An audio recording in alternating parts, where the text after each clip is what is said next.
ஆண்டவராகிய இயேசுவின் நாமத்தினாலே இந்த காலை வேளையில் கூட உங்களை அவரை வாழ்த்துகிறேன். கர்த்தர் உங்களை ஆசீர்வதிப்பாராக. இந்த நாளிலே கூட யாக்கோப்பு 2:5 கூட வாசித்து தியானிக்கலாம்.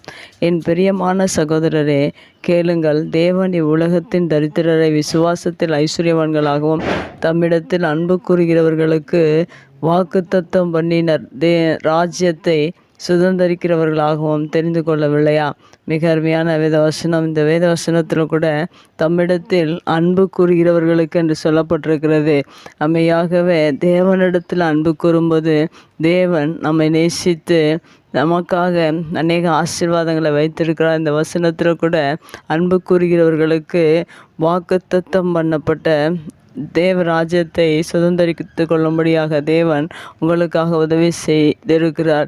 ஏனென்றால் நம்முடைய வாழ்க்கையில் அநேக காரியங்களை ஆசீர்வாதங்களை பெற்றுக்கொள்கிறோம். அவைக்குரிய வாழ்க்கையில் தேவன் வைத்திருக்கிற அந்த தேவ ராஜ்யத்தை நீங்கள் சுதந்திரித்து கொள்ளும்படியாக என்ன செய்ய வேண்டும் என்றால் தேவனிடத்தில் அன்பு கூற வேண்டும். தேவனிடத்தில் அன்பு கூறும்போது மெய்யாகவே அந்த ராஜ்யத்தை நாம் சுதந்திரிக்க முடியும்.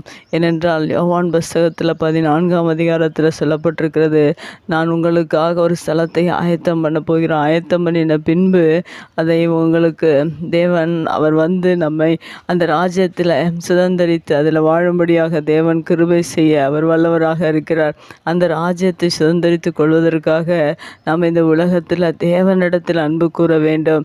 தம்மிடத்தில் அன்பு கூறுகிற ஒவ்வொருவருக்கும் தேவன் அந்த ராஜ்யத்தை வைத்திருக்கிறார்.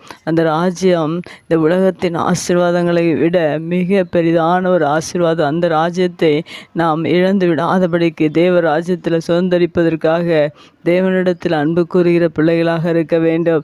அது மாத்திரமல்ல, தேவ ராஜ்யத்தை கொடுப்பது மாத்திரமல்ல, இன்னும் யாக்கோபு புத்தகத்தில் 1:12 சொல்லப்பட்டு இருக்கிறது, தம்மிடத்தில் அன்பு கூறுகிறவர்களுக்கு தேவன் ஜீவ கிரீடத்தை அளிக்கிறவராக இருக்கிறார்.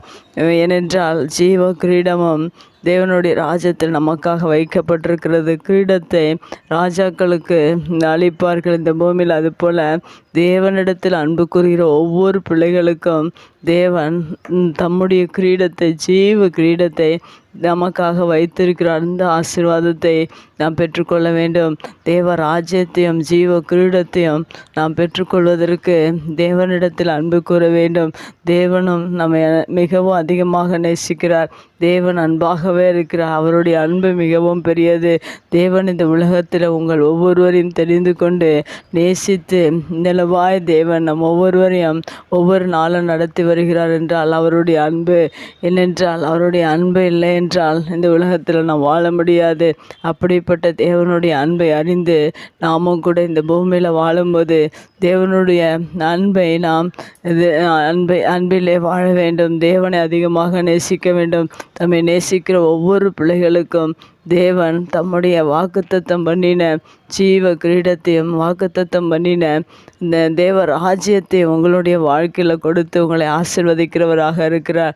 நாம் தேவனிடத்தில் அன்பு கூர்ந்து அந்த ராஜ்யத்தையும் ஜீவ கிரீடத்தையும் பெற்றுக்கொள்வோம். கர்த்தர் நம்மை ஆசீர்வதிப்பார். கண்களை முடிச்சு ஜெபிக்கலாம். எங்கள் அன்பு தகப்பனே, இந்த அருமையான வார்த்தைக்காக நன்றி செலுத்துகிறோம். இந்த வார்த்தையின் பிரகாரம் உம்மிடத்தில் அன்பு கூறுகிறவர்களுக்கு வாக்குத்தத்தம் பண்ணப்பட்ட தேவ ராஜ்யத்தை நீர் சுதந்திரிக்கும்படியாக நீர் எங்களுக்கு உதவி செய்திருக்கிறதற்காக நன்றி. அது மாத்திரமல்ல, வாக்குத்தத்தம் பண்ணப்பட்ட ஜீவ கிரீடத்தை எங்களுடைய வாழ்க்கையில் நீர் கொடுக்கிறதற்காக நன்றி செலுத்துகிறோம்.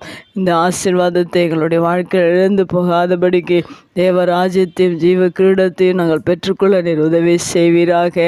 உடைய வார்த்தை கேட்கிற ஒவ்வொரு பிள்ளைகளுடைய வாழ்க்கையிலும் அவைக்குரிய வாழ்க்கையில் தேவ ராஜ்யத்தை சுதந்திரிக்கும்படியாகவும் ஜீவ கிரீடத்தை பெற்றுக்கொள்ளும்படியாகவும் இந்த புதிய நாளில் நீர் ஒவ்வொருவருக்கும் நீர் உதவி செய்வீராக. தேவ பிரசன்னம், தேவனுடைய அன்பு எங்களோடு கூட இருக்கட்டும். இயேசுவின் நாமத்தில் ஜெபம் நல்ல பிதாவே, ஆமேன்.